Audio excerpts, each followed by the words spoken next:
तो क्या है, हम लास्ट क्लास में देख चुके थे कि सॉरी, टेम्परेचर बढ़ने से हमारी जो एक इक्वेशन आई थी, अरेनियस इक्वेशन, के बराबर है E raise to the power minus E A by R T थी। और हम देख चुके थे कि टेम्परेचर बढ़ाने से के बढ़ता है एंड देयरफॉर रेट कांस्टेंट बढ़ता है। ठीक है। और हम देख चुके थे दैट टेम्परेचर घटाने से के घटेगा, देयरफॉर रेट भी घटेगी।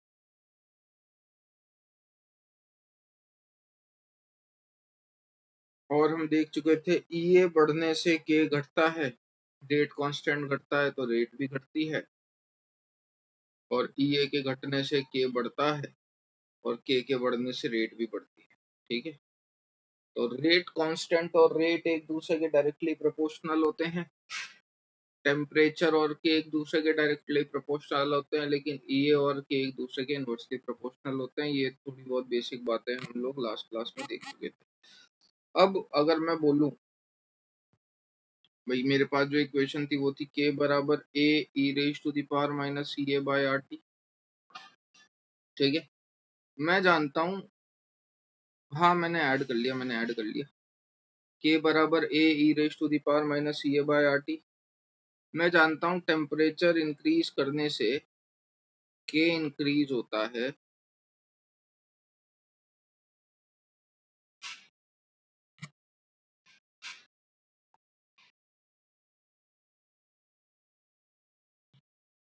No issues. टेम्परेचर इंक्रीज करने से के इंक्रीज होता है और रेट कांस्टेंट के इंक्रीज होने से रेट इंक्रीज होती है। तो अगर मेरे को मेरी रेट मैक्सिमम चाहिए तो मेरे को टेम्परेचर भी मैक्सिमम इंक्रीज करना पड़ेगा, क्योंकि अगर मैं टेम्परेचर बहुत ज्यादा बढ़ा दूंगा इनडायरेक्टली मेरा के बहुत ज्यादा बढ़ जाएगा। अगर मेरा के बहुत ज्यादा बढ़ गया तो मेरी रेट बहुत ज्यादा बढ़ गई, और अपना तो मेन एम यही है रेट को बढ़ाना कि रिएक्शन जल्दी से जल्दी खत्म हो।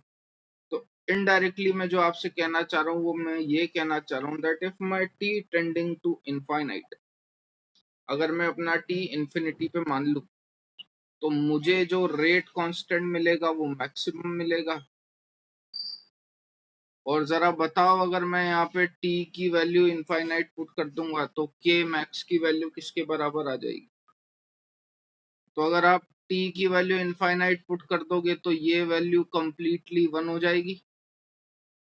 इतना समझ में आता है? तो मेरा जो रेट कांस्टेंट की वैल्यू आ जाएगी वो किसके बराबर आ जाएगी? ए के, क्योंकि ई की पावर हो जाएगी 0 और ई की पावर 0 हो जाती है 1। इतनी बात समझ में आती है? तो अगर मैं बोलूं कि मेरा के मैक्स किसके बराबर आएगा, मतलब मेरा रेट कांस्टेंट मैक्सिमम किसके बराबर आ सकता है? ए के। ठीक। तो हम बोलेंगे क्या, that here A represents the maximum rate constant possible for any reaction. ठीक है। A represents the maximum rate constant possible for any reaction. मैं अगर आपसे पूछूं what does e raised to the power minus ea by rt represents, कोई बता पाएगा? e raised to the power minus ea by rt क्या represent करता है? तो क्या बोलेंगे अपन? ये वो फ्रैक्शन ऑफ मॉलिक्यूल है जिसके पास एनर्जी है कि वो एनर्जी बैरियर को क्रॉस करके प्रोडक्ट दे सके। क्लियर? याद है ना, fraction of molecules, energy factor, orientation factor. तो E raise to the power minus C A by R T वो फ्रैक्शन ऑफ मॉलिक्यूल को रिप्रेजेंट करता है which are ready to give the product. बस वही लिख रहे हैं अपन। It represent the fraction of molecule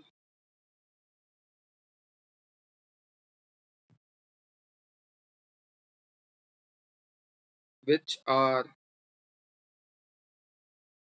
ready to give product or which are ready to cross the potential energy barrier.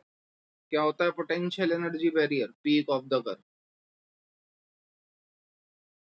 ऐसा ग्राफ बनाते थे तो यही जो होता था यही आपको पोटेंशियल एनर्जी बैरियर होता था। ठीक है, ये e raise to the power minus ca by RT मुझे वो फ्रैक्शन ऑफ मॉलिक्यूल बताता है जो इस बैरियर को क्रॉस करने की हैसियत रखते हैं। ठीक है, नोट डाउन करो जितना जल्दी हो सके। ओके, आगे देखिए।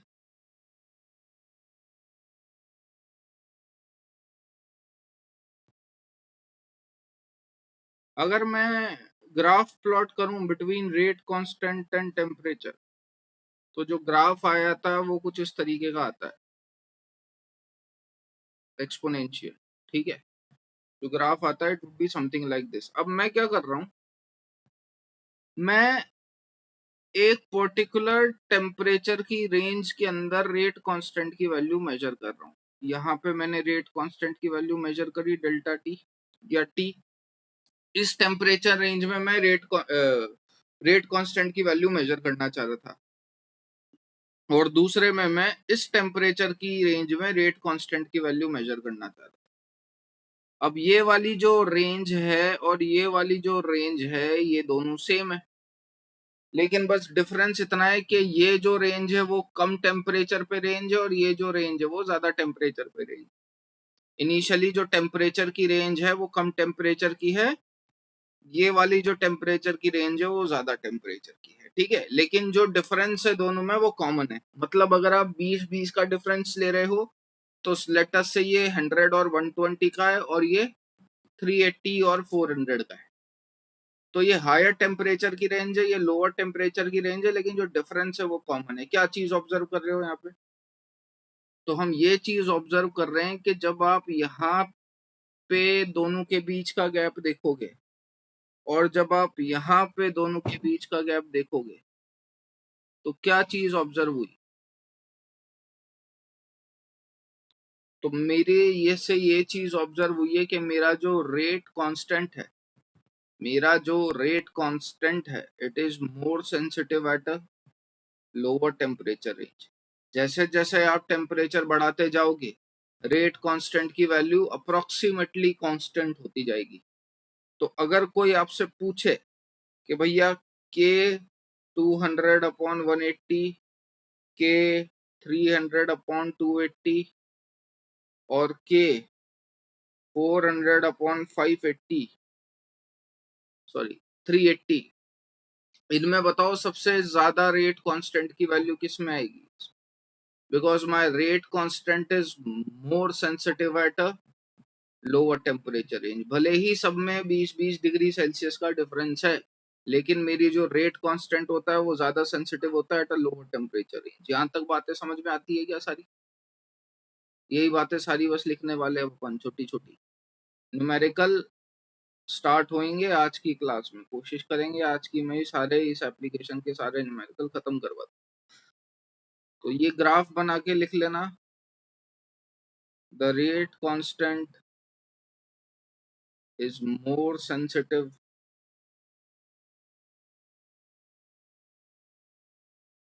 at a lower temperature range and it is very less sensitive at a higher temperature range।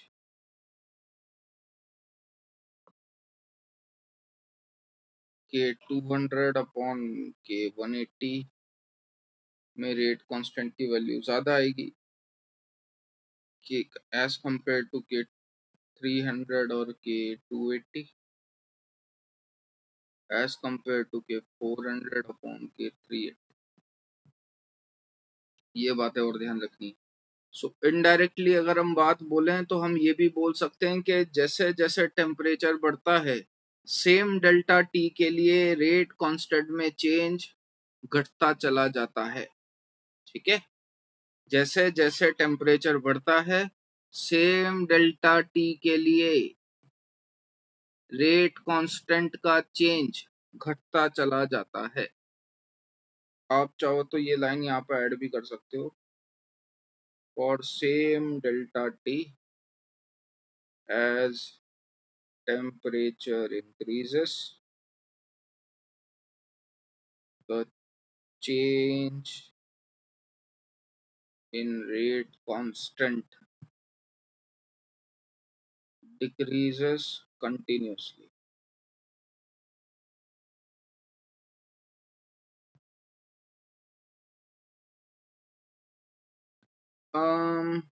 एक छोटी सी बात पे और ध्यान देना।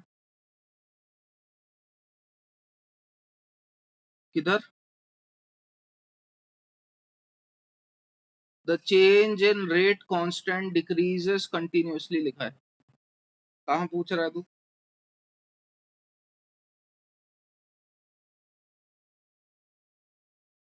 डिक्रीजेस है, डिक्रीजेस है बेटा, उसके ऊपर वाली line, for same delta T as temperature increases the change in rate constant decreases continuously. ठीक है, आगे बढ़ते हैं।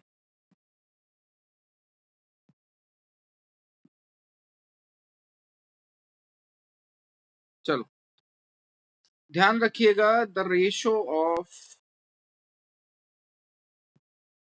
के टी प्लस 10/KT किसके बराबर होता है? Mu K, and mu is what? Temperature coefficient of the reaction. ठीक है, मतलब कुछ नहीं, अगर मैं इसको सिंपली वैल्यूज में पुट कर दूं अपनी, तो ln/KT प्लस 10/KT बराबर EA/R 1/T minus 1/T plus 10। Temperature dependence equation लिखी है मैंने और कुछ नहीं लिखा। ln/K2/K1 equal to EA/R 1/T1 minus 1/T2।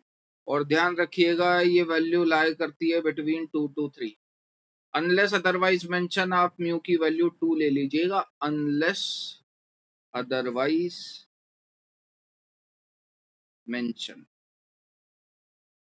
ठीक है, समझिए व्हाट इज, पहले चलो एक क्वेश्चन करो, बोर्ड लायक सवाल है। इफ रेट ऑफ रिएक्शन, एक बात हमेशा ध्यान रखना भैया, एक छोटी सी बात मैं बता दूं, यहाँ पे स्टार लगा के लिख लीजिएगा, रेट कंपैरिजन इज ऑलवेज, आगे भी लिखवाऊंगा मैं ये बात, रेट कांस्टेंट कंपैरिजन। मैंने किसी की रेट डबल कर दी, किसी की रेट हाफ कर दी, इसका इनडायरेक्टली मतलब ये भी होता है कि मैंने उसका रेट कांस्टेंट डबल या रेट कांस्टेंट हाफ कर दिया है। क्यों कह रहा हूं मैं ये बात समझिए, क्योंकि अपन ये जो डायलॉग बोलते हैं ना, rate comparison is always rate constant comparison, it has been taken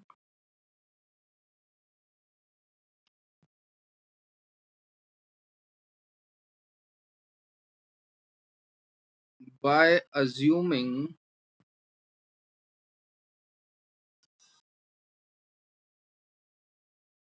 unit activity।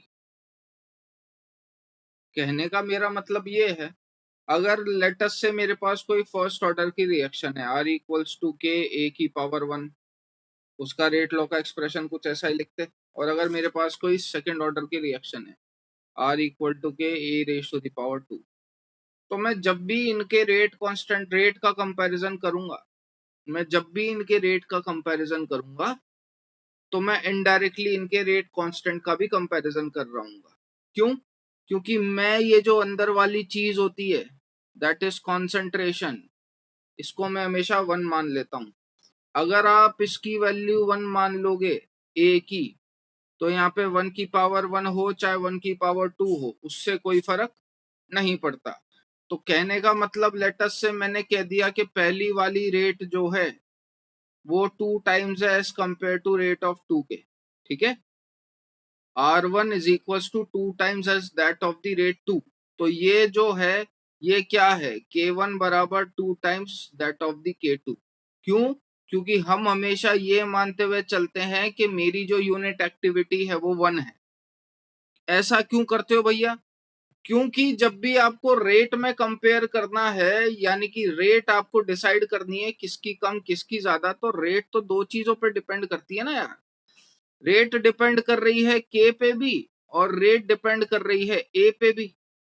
Rate के पे भी डिपेंड कर रही है और रेट ए पे भी डिपेंड कर रही है। रेट के पे भी डिपेंड कर रही है और रेट ए पे भी डिपेंड कर रही है। तो रेट तो मैं मेरे हिसाब से कम ज्यादा कर सकता हूँ, हाँ कि ना? किस हिसाब से कम ज्यादा कर सकते हो भैया? रिएक्टेंट की कॉन्सेंट्रेशन अगर मैं चेंज कर दूं तो रेट तो कम ज्यादा हो जाएगी। रेट, कोई बोल रहा है मेरी जो रेट है, मैंने कोई एक पर्टिकुलर रिएक्शन की रेट जो है वो मेजर करी है by assuming concentration of 0.1, let's say ये फर्स्ट ऑर्डर की रेट है। क्या मैं इस रेट को कभी चेंज नहीं कर सकता क्या? ये जो मैंने आर लिखा है, क्या मैं इस रेट को कभी चेंज नहीं कर सकता क्या? बिल्कुल कर सकता हूं। आप इस 0.1 की जगह 0.2 कॉन्सेंट्रेशन ले लो, इससे क्या हो गया, रेट बढ़ा दी आपने। तो ऐसे कोई रेट का कंपैरिजन थोड़ी ना होता है। तो रेट किसी की भी कभी भी भाई, जैसे मैंने कोई दो बंदे ले लिए, ये पहला ये दूसरा, मुझे डिसाइड करना है किसकी रेट कम किसकी रेट ज्यादा।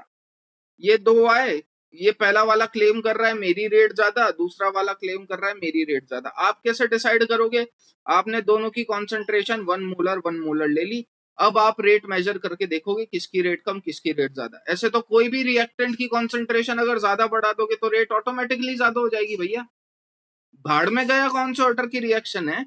अगर वो फर्स्ट या सेकंड ऑर्डर की रिएक्शन होती है, तो आप अगर रिएक्टेंट की कॉन्सेंट्रेशन कंटिन्यूअसली बढ़ाते जा रहे हो तो रेट ऑटोमेटिकली कंटिन्यूअसली बढ़ेगी। तो इसलिए हम जब भी रेट मेजर करते हैं, हम उसकी कॉन्सेंट्रेशन 1 मोलर मान लेते हैं। हाँ भाई, दोनों 1 मोलर लेके आओ, अब कंपेयर करूंगा किसकी रेट कम और किसकी रेट ज्यादा। समझ में आया? इसलिए लिखा हुआ है rate comparison is always rate constant comparison. लेकिन कब? जब आप अंदर की कॉन्सेंट्रेशन को 1 मान लो by assuming the unit activity. ठीक है, समझ में आई बात?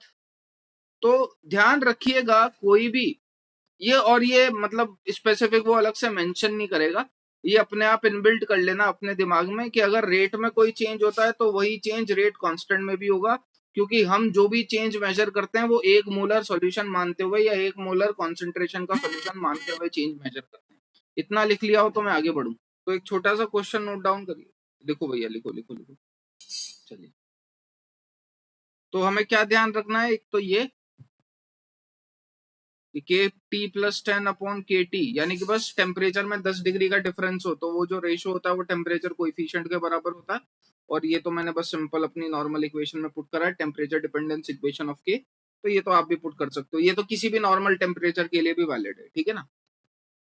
अपन एक छोटा सा सवाल करते हैं, और अनलेस अदरवाइज मेंशन म्यू की वैल्यू कितनी लेनी है, 2, अनलेस अदरवाइज मेंशन। ठीक, तो आप इसी बेसिस पे सारे जवाब दीजिएगा।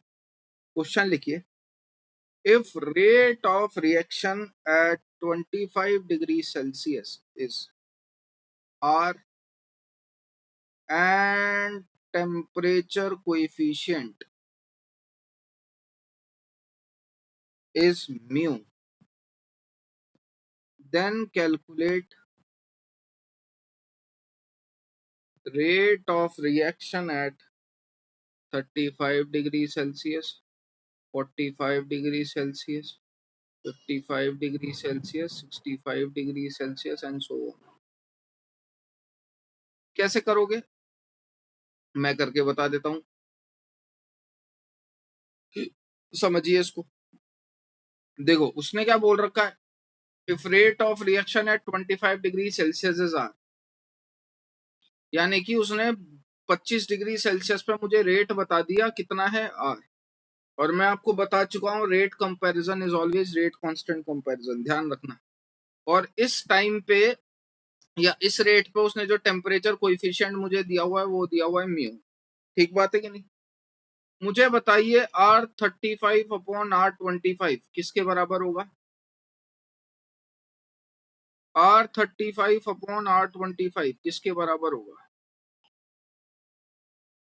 It will be equal to what? Mu K. ये K T plus 10 upon K T ही तो है, ठीक है ना, ये K T plus 10 upon K T तो है। तो जब आप इसकी बात करोगे भैया, तो उसने बोल रखा है the rate of reaction at 25 degree Celsius is R, temperature coefficient is mu, calculate rate of reaction at 35 degree Celsius, 45 degree Celsius, 55 degree Celsius. बताइए rate of reaction at 35 degree Celsius कितनी आ जाएगी? What is the rate of reaction at 35 degree Celsius? तो R 35 अपन लिख दें mu into are, क्योंकि इसकी वैल्यू तो मुझे ये दे रखी है, हाँ कि ना। Rate of reaction at 25 degree Celsius तो आप जानते हो ना कितना है, आर, तो मेरा आर 35 आ गया म्यू इंटू आर। उसने पूछा है आर 45, आर 45 कैसे निकालोगे? So it is the ratio of R 45 upon R 35। तो यहां से ये वैल्यू किसके बराबर आ जाएगी? म्यू, ये भी के T plus 10 upon K T ही है। आर 35 की वैल्यू आप ऊपर से निकाल चुके हो, तो R 45 will be mu square into R. Similarly R 55 किसके बराबर आ जाएगा? Mu cube into R. और आर 65 किसके बराबर आ जाएगा भैया? Mu 4 into R. यहां तक किसी को कोई डाउट है तो पूछ लीजिए।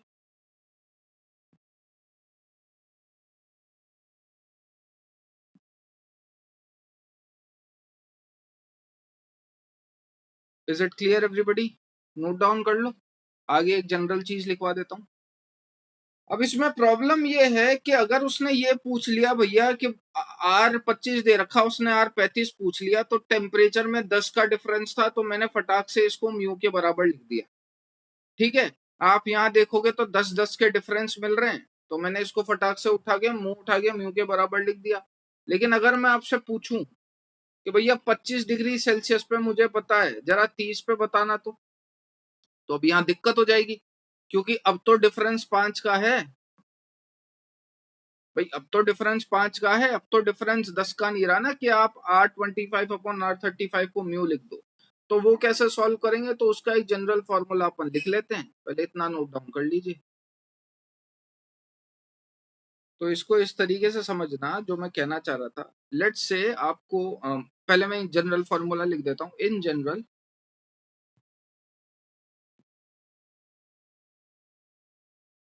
Are T plus delta T upon R T किसके बराबर होता है? अल्फा, अल्फा नहीं सॉरी, म्यू की पावर डेल्टा टी अपॉन 10 के। ये एक जनरल फॉर्मूला है, ध्यान रखिएगा। कैसे? अब मैं मुंह उठा के बार बार कंपैरिजन नहीं करूंगा, इसको इस तरीके से समझ लो। लेट्स से उसने R25 की वैल्यू दे रखी थी, जैसे आपको पिछले वाले सवाल में R, ठीक है, R25 डिग्री सेल्सियस की उसने आपको वैल्यू दे रखी थी R, ठीक है। और मेरे को निकालनी है लेट्स से R65 की वैल्यू, ठीक। तो आप क्या कर लो, आप तो रेशो ले लो simply, it is R65 upon R25, ठीक है। इसकी वैल्यू आपको पता है, इसकी वैल्यू आप किसी भी हाइपोथेटिकल की आपको वैल्यू पता है, और किसी भी हाइपोथेटिकल की आपको वैल्यू निकालनी है। कैसे निकालोगे? तो दोनों को कंपेयर करो। क्या आप मुझे डेल्टा टी की वैल्यू बता सकते हैं क्या? क्या ये देखते हुए आप मुझे डेल्टा टी की वैल्यू बता सकते हो by comparing these two equations? तो टी की वैल्यू कितनी दिख रही है? 25। तो डेल्टा टी की वैल्यू कितनी होगी? 40। समझ में आती है बात? ऊपर जो लिखते हो उसको ऐसा लिख सकते हो ना भाई, नीचे तो आर टी है, यानी कि आर 25, उसमें are T plus delta T लिखा हुआ है, तो कितना लिख दूं डेल्टा टी की वैल्यू के मेरी ऊपर वाली वैल्यू 65 आ जाए? 40। ये समझ में आया? ये मैंने क्या करा? ये समझ में आया मैंने क्या करा? मैं क्या कर रहा हूं, मैं सीधे वैल्यू निकाल रहा हूं, 25 की हेल्प से मैं सीधे 65 की वैल्यू निकालना चाह रहा हूं, मेरी मर्जी। किसी भी हाइपोथेटिकल टाइम पे मेरे को रेट पता है, और किसी भी हाइपोथेटिकल टाइम पे मेरे को रेट निकालनी है। तो 25 पे उसने 25 डिग्री पे मेरे को उसने रेट मेंशन करी हुई है, और 65 डिग्री पे, 65 डिग्री पे मेरे को रेट बतानी। तो यहाँ से डेल्टा टी की वैल्यू कितनी होगी, 40। जरा वैल्यू पुट करना ऊपर। तो म्यू की पावर 40/10, यानी कि म्यू की पावर कितनी आ गई, 4। ये वैल्यू कितनी दे रखी थी आपको सवाल में, पिछले वाले सवाल में आर दे रखी थी। तो यहाँ से म्यू 65 कितना आ गया, म्यू की पावर 4 इंटू आर। पलट के देख लो, म्यू 65 की वैल्यू इतनी आ रही होगी। सवाल समझ में आया क्या, शॉर्ट ट्रिक समझ में आई तो मैं आगे बढ़ू, वरना वापस बताऊं। ट्रिक समझ में आई, क्या कहना चाह रहा था मैं? ठीक है। तो अब अपने को किसी पर्टिकुलर चीज पे, यानी कि ये 10-10 डिग्री सेल्सियस का डिफरेंस हो ऐसा जरूरी नहीं है। ये आपकी कैपेबिलिटी पे डिपेंड करता है कि आप चीजों को किस तरीके से सॉल्व करें। रिपीट कर देते हैं सपना जी, एक सेकंड रुक जाइए। लेट्स से उसने आपको दे रखी है R25 की वैल्यू आर। अब उसने R30 की वैल्यू पूछ ली, तो आपको R30/R25 निकालना है। डेल्टा टी की वैल्यू बताओ कितनी पुट करोगे इसमें, डेल्टा टी की वैल्यू कितनी है अगर इसको ऊपर वाले से कंपेयर करें तो? सब लोग बताइए। तो यहाँ पे जो डेल्टा टी की वैल्यू है वो कितनी आएगी, 5। तो इट इज म्यू की पावर 5/10, यानी कि म्यू की पावर हाफ। और म्यू की पावर हाफ बोले तो रूट म्यू। R25 की वैल्यू दे रखी है मुझे R, तो ये मेरी R30 हो गई। ठीक है। तो पहले ब्लैक वाला नोट डाउन कर लीजिएगा, फिर रेड वाला नोट डाउन कर लीजिएगा, उसके बाद हम सवाल करेंगे। आप ही को सॉल्व करना है। जैसा कि मैंने बोला, rate comparison is always rate constant comparison. आपको के की वैल्यू 50 डिग्री सेल्सियस पे निकालनी है। अगर के की वैल्यू 10 पे दे रखी है मुझे अल्फा, म्यू दे रखा है मुझे 2, बताइए। इनडायरेक्टली बोलें तो आपको K50/K10 निकालना है भैया। कैसे निकालोगे बताओ? तो यहाँ पे वही वाली बात, म्यू की पावर डेल्टा T/10। म्यू की पावर कितनी दे रखी है, सॉरी, डेल्टा टी की वैल्यू कितनी लिख दूं, 16 अल्फा, बिल्कुल सही। डेल्टा टी की वैल्यू कितनी लिख दूं, 4। तो इट इज 2 की पावर, बिल्कुल सही। यहाँ पे 2 की पावर 40/10 आ जाएगा, दोनों के बीच का डिफरेंस। तो इट इज 2 की पावर 4। तो K50 की वैल्यू कितनी आ जाएगी, K50/K10 इक्वल टू 2 की पावर 4। तो K50 बराबर 16 अल्फा। ठीक है, ये कर लीजिएगा सॉल्व। हो गया हो तो आगे बढ़े भाई। थोड़ा सा ध्यान से सुनना, एक ऐसी चीज के बारे में बात करेंगे जिससे आप पहले से फेमिलियर हो। कैटलिस्ट नाम सुन रखा होगा, लेकिन उसके बारे में थोड़ी सी ऊंचे दर्जे की बात करेंगे। इसके अंदर काम क्या है क्या नहीं, तो आराम से सुनिएगा। ये नोट डाउन हो गया सबका? चलो अगली बात करते हैं, लिखिएगा कैटलिस्ट।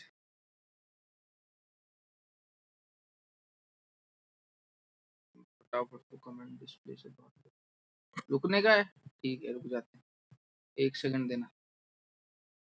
चलो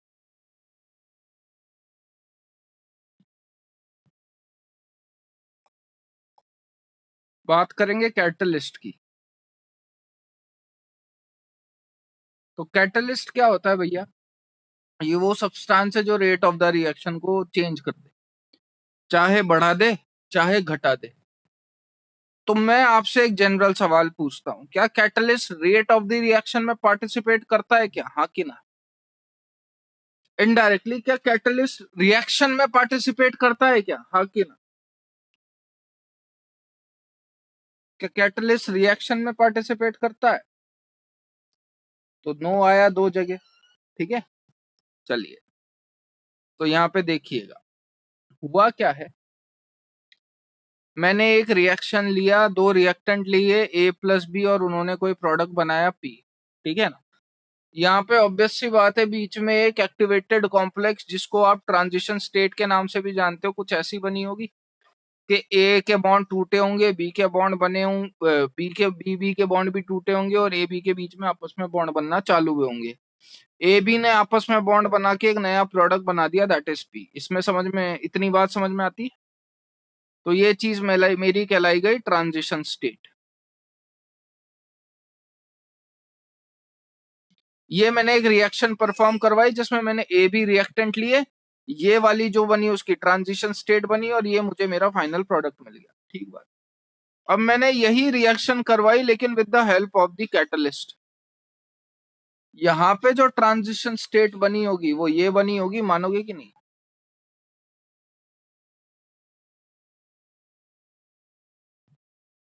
जैसे ये मेरी ट्रांजिशन स्टेट बनी, मुझे मेरा प्रोडक्ट मिला P+C, कैटलिस्ट बाहर निकल जाता है।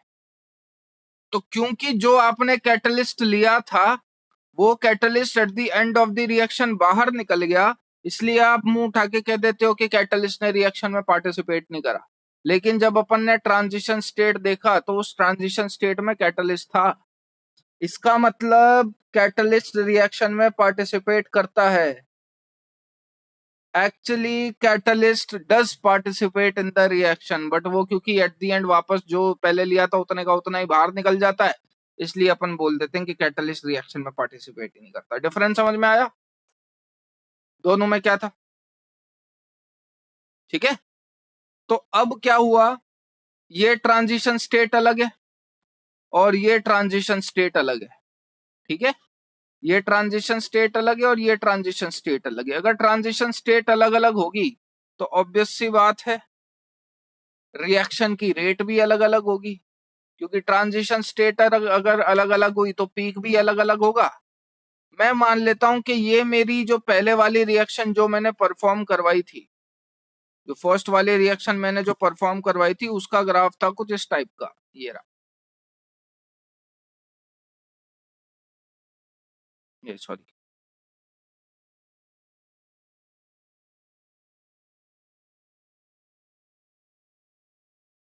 ठीक है। अब ये था बिना कैटलिस्ट का, यानी कि इसका, ये थी A+B और ये मेरा था फाइनल प्रोडक्ट P, ठीक है। ये थोड़ा सा नीचे है, अपने आप अज्यूम कर लीजिएगा।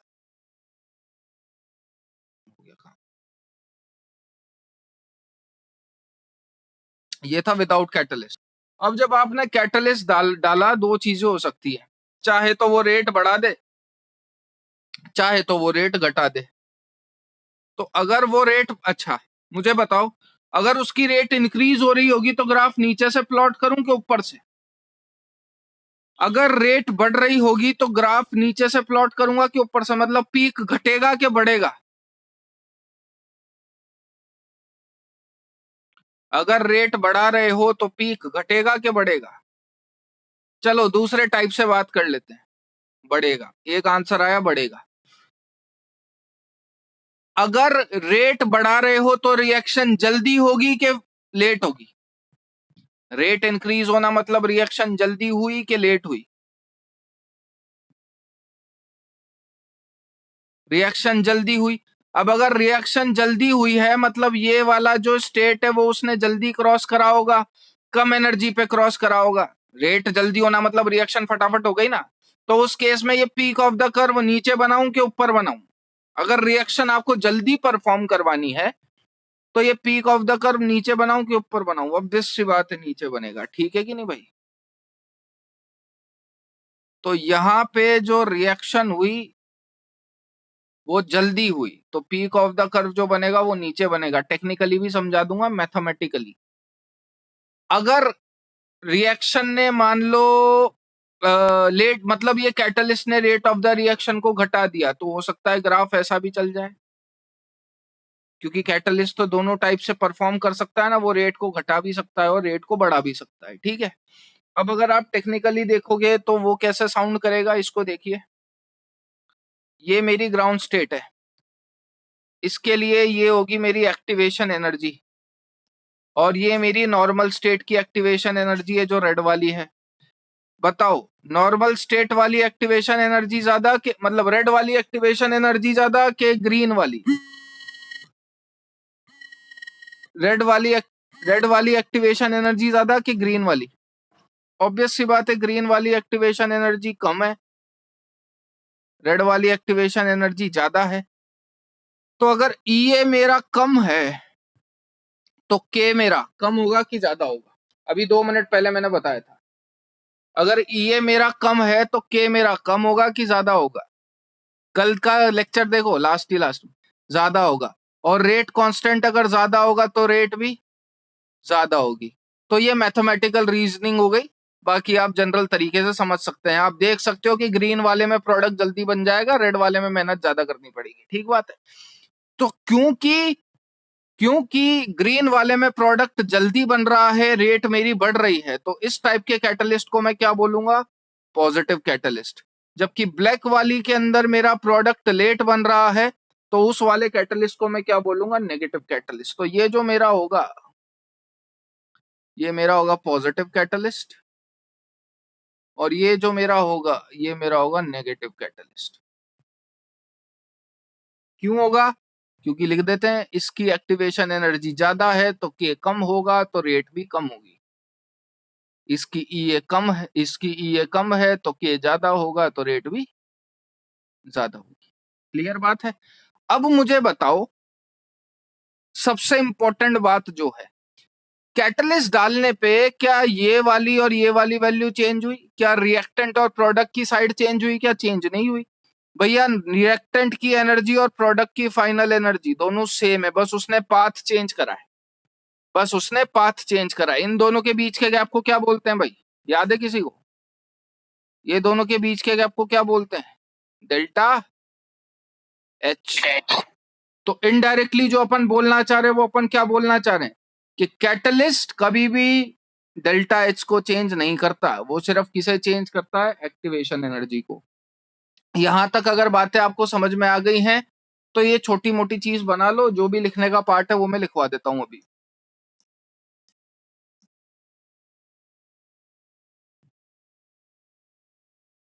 कैटलिस्ट के बारे में बात करेंगे, क्या होता है कैटलिस्ट? अब लिखिए अंग्रेजी में।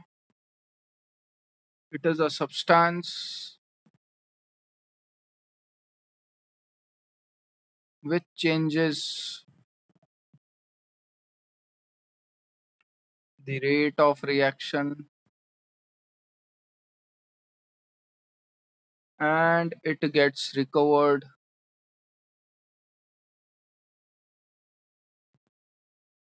completely at the end of the reaction.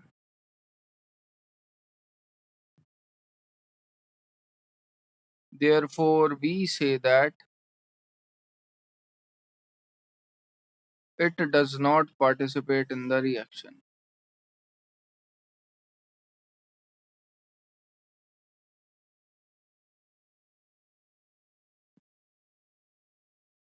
अगला, if catalyst reduces the rate,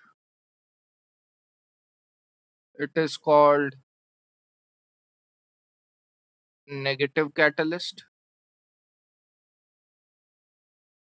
If catalyst increases the rate, it is called positive catalyst. फटाफट लिखिएगा। और एक इंपॉर्टेंट बात, catalyst participates in the reaction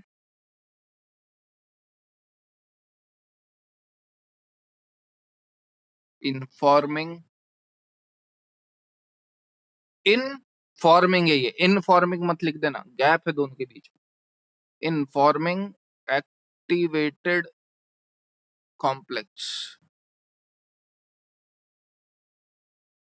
चलिए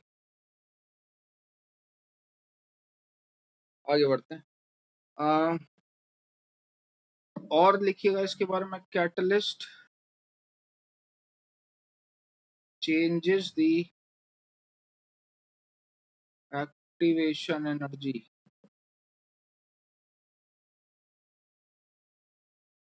for the reaction.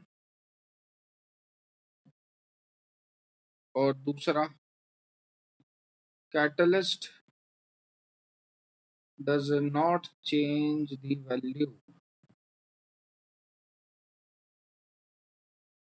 of energy of A and B and product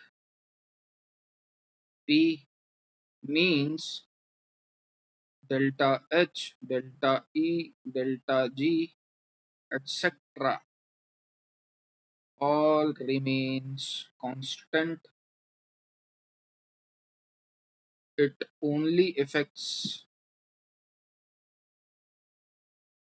the activation energy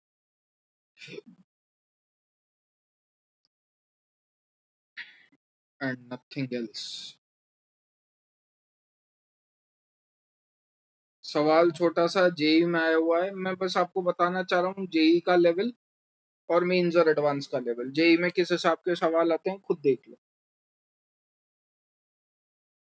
JEE के हिसाब में बस वही दो चीजें जो मैं आपको डब्बे में बंद करवा देता हूँ, फॉर्मूला कि ये इंपॉर्टेंट फॉर्मूला है। वो फॉर्मूले में जैसे हाइपोथेटिकल मान लीजिए 5 अननोन वैल्यू है तो 5 में से 4 दे देगा, 1 पूछेगा। आजकल यही औकात है उसकी, ठीक है। एडवांस में दिमाग लगवाता है, इसके बाद एडवांस के करेंगे। फिलहाल आप एक बार ये सवाल देख लीजिए और खुद ट्राई कर लीजिए। Rate constant in a reaction at 27 degrees Celsius is 5 into 10 to the power 2, while at 127 degrees Celsius it is 5 into 10 to the power 4. Calculate activation energy.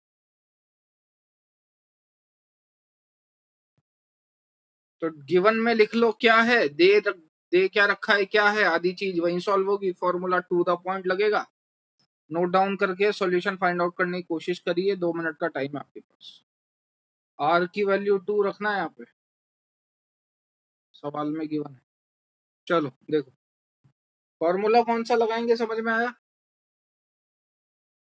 ले देखे फॉर्मूले तो एक ही थे, ln k2/k1 बराबर EA upon R 1/T1 minus 1/T2। इसको अगर log में चेंज कर दो तो log k2/k1 बराबर EA upon 2.303 R 1/T1 minus 1/T2।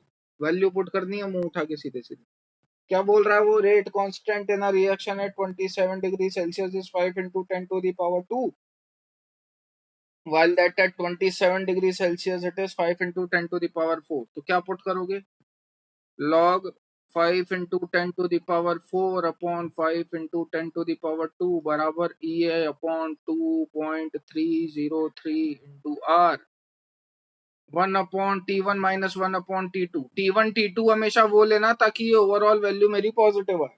Indirectly ये ओवरऑल वैल्यू मेरी पॉजिटिव कब आएगी, जब T1 छोटा और T2 बड़ा हो। छोटा बोले तो 27 डिग्री सेल्सियस, बोले तो 300 केल्विन और ये 400 केल्विन। आर की वैल्यू 2 पुट करिए, आंसर पाइए। ये आ रही होगी। अगर आर की वैल्यू 2 क्यों पुट करी, ये देख लेना कि आपको एक्टिवेशन एनर्जी की कौन सी वैल्यू गिवन है। वहां पे जो ऑप्शंस गिवन थे वो कैलोरी में गिवन थे, इसलिए आर की वैल्यू 2 पुट करी गई है। जो एक्टिवेशन एनर्जी की यूनिट होगी वही आर की यूनिट होगी, ठीक है। इसको सॉल्व करोगे ये आएगा 2160 कैलोरी अप्रोक्स। नोट डाउन कर लो, आगे बढ़ते हैं। ये फॉर्मूला कब लगाना है, जब आपको एक इरिवर्सिबल रिएक्शन गिवन हो, दो टेम्परेचर गिवन हो, रेट कांस्टेंट गिवन हो, to the point value put करनी है और आंसर निकालना है, ठीक है।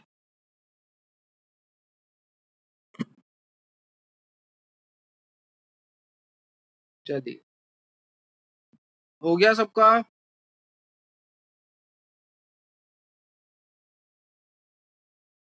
चलिए, अब इरिवर्सिबल रिएक्शन के लिए तो आपने फॉर्मूला देख लिया, कौन सा लगेगा। रिवर्सिबल के लिए मैं एक और बता देता हूँ। एक रिवर्सिबल रिएक्शन मान लीजिए ए रिवर्सिबल बी। यहाँ के लिए जो आप डिफाइन करोगे वो डिफाइन करोगे के फॉरवर्ड, यहाँ के लिए जो आप डिफाइन करोगे वो डिफाइन करोगे के बैकवर्ड। अब मैं क्या लिख रहा हूँ, अर्हीनियस इक्वेशन क्या होती थी, याद करो, के बराबर A E raise to the power minus C A by R T. ये इरिवर्सिबल के लिए होती थी। रिवर्सिबल के लिए ये ई ए किसी टर्म से रिप्लेस हो जाएगा, और वो टर्म कौन सी है वो मैं बता देता हूँ, देखिएगा। ए रिवर्सिबल बी है, इधर के लिए आप डिफाइन करोगे रेट कांस्टेंट फॉरवर्ड, और बी के बैकवर्ड रिएक्शन के लिए आप डिफाइन करोगे रेट कांस्टेंट बैकवर्ड। फॉरवर्ड के लिए अगर आप रीनियस इक्वेशन लगाओगे तो क्या लिखोगे, के फॉरवर्ड बराबर A forward into E raise to the power minus E A forward upon R T. Similarly for backward, K backward equal to A backward into E raise to the power minus E A backward upon R T. K equilibrium क्या होता है भैया, के forward upon के backward, ठीक है। मैं वो वैल्यूज पुट कर रहा हूँ, it is A forward into E raise to the power minus E A forward upon R T upon A backward into E raise to the power minus E A backward upon R T. आप देखोगे क्योंकि ये constant है ए forward और ए backward, जैसे आप के forward और के बैकवर्ड को के इक्विलिब्रियम लिख सकते हो, वैसे ए फॉरवर्ड और ए बैकवर्ड को मैं ए इक्विलिब्रियम लिख सकता हूँ। तो अगर मैं के इक्विलिब्रियम का एक्सप्रेशन लिखने बैठूं तो वो क्या हो जाएगा, K equilibrium equal to A equilibrium E की पावर आर टी से आर टी तो हो जाएगा भैया कैंसिल। कैंसिल तो क्या हो जाएगा, मतलब ये ऊपर जाएगा तो देखो क्या आएगा, ई की power minus C A upon E forward upon R T plus E की power E A backward upon R T. ये वाली टर्म ऊपर लेके गया हूं और कुछ नहीं। 1 अपॉन आर टी आ रहा है कॉमन, क्या बन गया मेरा फॉर्मूला, ए इक्विलिब्रियम ई की पावर 1 अपॉन आर टी ले लेते हैं common, it is E A backward minus E A forward. क्या मैं ऐसा लिख सकता हूं कि नहीं।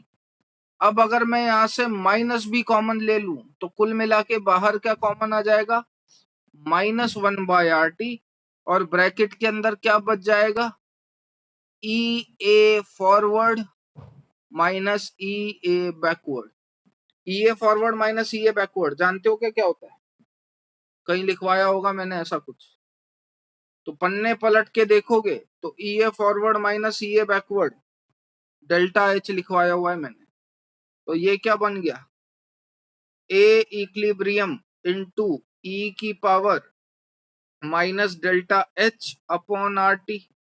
इनडायरेक्टली अगर मैं बोलूं तो देखो मैंने क्या बोला था, के बराबर A E raise to the power minus E A by R T होता है। ये अरीनियस होती है इक्वेशन इरिवर्सिबल के लिए, ये अरहीनियस इक्वेशन होती है रिवर्सिबल के लिए। यहाँ पे ई ए की जगह कौन ले चुका है, डेल्टा एच। तो अगर कोई रिवर्सिबल रिएक्शन का क्वेश्चन आए तो ये वाली इक्वेशन का भी थोड़ा सा ध्यान रखिएगा। तो अगर आप इरिवर्सिबल के लिए टेम्परेचर डिपेंडेंस इक्वेशन डिफाइन कर सकते हो क्या, log K2 अपॉन K1 बराबर E A upon 2.303 R 1 upon T1 minus 1 upon T2। तो क्या आप रिवर्सिबल के लिए टेम्परेचर डिपेंडेंस इक्वेशन डिफाइन नहीं कर सकते, बिल्कुल कर सकते हैं। हाँ लिख लो डायरेक्ट फॉर्मूला लिख लो, कुछ नहीं जा रहा, कोई इशू नहीं, डायरेक्ट फॉर्मूला लिख लीजिए, फटाफट नोट डाउन कर लो, टाइम ओवर होने वाला होगा मेरे ख्याल में। टेम्परेचर डिपेंडेंस वाली इक्वेशन ये होती है भाई, लॉग के, हो गया काम। रिवर्सिबल रिएक्शन के लिए temperature dependence equation should be something like this, it is log K equilibrium 2 upon K equilibrium 1 बराबर delta H upon 2.303 R 1/T1 minus 1/T2। ठीक है, बस ये की जगह आपको डेल्टा एच रिप्लेस कर देना और के की जगह के इक्विलिब्रियम डिफाइन होता है, दैट्स इट। इस पे एक छोटा सा न्यूमेरिकल लिखिए, ये भी मीन्स टाइप का ही है, टू द पॉइंट जवाब देना है, बस बेसिक बेसिक बातें हैं। Rate constant of reaction increases by 5% when temperature increases from 300 to 310 Kelvin, while equilibrium constant increases by 2% for the same temperature change.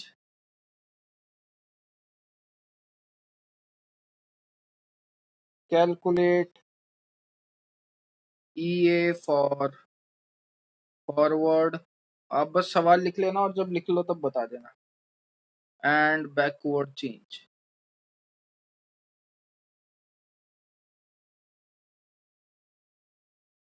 एक बात हमेशा ध्यान रखिएगा, रिवर्सिबल रिएक्शन के लिए अनलेस अदरवाइज कोई चीज मेंशन नहीं है, तो अगर रिवर्सिबल रिएक्शन में आप किसी में चेंज की बात कर रहे हो ना, तो वो चेंज हमेशा फॉरवर्ड में बात करना। जैसे उसने बोला है कि rate constant of reaction increases by 5% when temperature increases from 300 to 310 kelvin, तो रिवर्सिबल रिएक्शन की बात चल रही है, तो उसने बोला है रेट कांस्टेंट बढ़ जाता है जब मैं कितना 5%, जब मैं 300 से 310 केल्विन इंक्रीज करता हूं। तो ये जो रेट कांस्टेंट दिया हुआ है ये किसके रिस्पेक्ट में दिया हुआ है, हमेशा मान लेना विद रिस्पेक्ट टू फॉरवर्ड। ठीक है, ऑलवेज अज्यूम जो भी इंफॉर्मेशन आपको गिवन है रिवर्सिबल के रेस्पेक्ट में, it is always given with respect to forward. Activation energy बढ़ रही है तो सर एक्टिवेशन एनर्जी तो फॉरवर्ड की भी बढ़ सकती है, बैकवर्ड की भी बढ़ सकती है, तुम लोग किसकी मानोगे, हमेशा फॉरवर्ड। तो जो भी आपको इन्फॉर्मेशन गिवन है हमेशा ध्यान रखिएगा वो हमेशा फॉरवर्ड के रेस्पेक्ट में गिवन होगी in the case of reversible reaction. खैर, सवाल बोल रहा है कि रेट कांस्टेंट 5% से बढ़ जाता है जब आप 300 से 310 जाते हो, जबकि इक्विलिब्रियम कांस्टेंट 2% से बढ़ जाता है जब आप 300 से 310 जाते हो, मतलब टेम्परेचर में 300 टू 310 का चेंज करते हो। बताइए EA for forward and backward reaction, आपको activation energy for forward and backward reaction calculate करना है। दो चार चीजें आपको ध्यान रखनी है। पहला तो डेल्टा एच का फॉर्मूला अपने को ध्यान रखना है, ठीक है, it is EA forward minus EA backward, और के इक्विलिब्रियम का अपने को एक्सप्रेशन ध्यान रखना है, के फॉरवर्ड अपॉन के बैकवर्ड। ये सब आप लोग जानते होंगे। सबसे पहले मैं क्या कर रहा हूं, जो सवाल में दिया हुआ है अपन वही सीधे सीधे वैल्यूज पुट कर देते हैं। क्या क्या जानते हो, दो टेम्परेचर दे रखे हैं, रेट कांस्टेंट दे रखा है, तो फॉर्मूला जो लगेगा वो फिक्स है। क्या लॉग, क्या बोल रहा है वो 5% से बढ़ रहा है भाई। अगर परसेंटेज के टर्म में बोल रखा है तो इनिशियल डेटा क्या मान लू, अगर परसेंटेज के टर्म में बोल रखा है तो इनिशियली क्या मान के चलोगे, 100। तो 5% बढ़ रहा है मतलब इनिशियली होगा 100, 5% बढ़ गया मतलब हो गया 105 बराबर EA forward upon 2.303 R 1/T1 minus 1/T2। इसमें कोई प्रॉब्लम है, यहां से निकाल लेना EA फॉरवर्ड। ठीक है, अगला वो क्या बोल रहा है, के इक्विलिब्रियम, यानी कि मेरा इक्विलिब्रियम कांस्टेंट 2% से बढ़ रहा है। पहले उसने बोला मेरा रेट कांस्टेंट 5% से बढ़ रहा है, अब वो कह रहा है मेरा इक्विलिब्रियम कांस्टेंट 5% से बढ़ रहा है, 2% से बढ़ रहा है। तो इक्विलिब्रियम कांस्टेंट अगर मैं नीचे 100 वैल्यू पुट कर रहा हूं तो ऊपर कितनी वैल्यू पुट करोगे, 102। ये के इक्विलिब्रियम वाला एक्सप्रेशन है भैया, और ये के वाला एक्सप्रेशन है, K2/K1, K equilibrium 2/K equilibrium 1 which is equal to delta H upon 2.303 R 1/T1 T1 यानी कि 300 माइनस 1/T2 यानी कि 310। यहां से क्या पता चल जाएगा आपको, डेल्टा एच। इतनी बात समझ में आई। उसने ईए फॉरवर्ड पूछा है, निकाल चुके हो, और उसने ईए बैकवर्ड भी पूछा था। We know that delta H बराबर EA forward minus EA backward. यहां से डेल्टा एच पुट करिएगा, यहां से ईए फॉरवर्ड पुट करिएगा, ईए बैकवर्ड आ जाएगा। क्लियर ना हो सवाल तो पूछ लो।